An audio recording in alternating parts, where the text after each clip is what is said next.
Upper আসামত খুব serious matter হৈ আছে ফ্লাডত।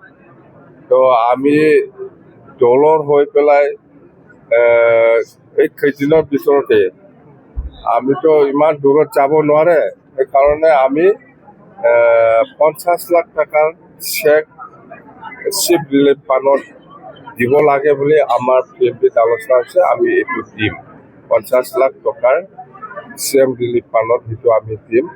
হয়, আমি জানো, আমিও দুখিত, যেনেকুৱা পৰিৱেশ হৈছে খুব বেয়া। আৰু অসম চৰকাৰ হিচাপে আমি যিখিনি দেখি আছোঁ, যিখিনি অফিচাৰসকলৰ পৰা আৰম্ভ কৰি যিখিনি দায়িত্ব লৈ পেলাই কাম কৰিব লাগে সেইটো কৰি থকাটো মই দেখিবলৈ পাইছে। আৰু বহুত NGO, বহুত দল সংগঠন জড়িত হৈ আছে যিমান পাৰে সহায় কৰিবৰ কাৰণে। কিন্তু আমি ইয়াত আমিও যদি যাব পাৰিলে ভাল আছিল।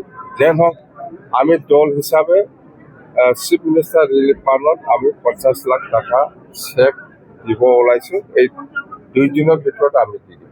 আগতে এনেকুৱা বান দেখিছিল নে? আপাৰ আসামত মই এনেকুৱা দেখা নাই। লোৱাৰ আসামত হয়, লোৱাৰ আসামত হয়।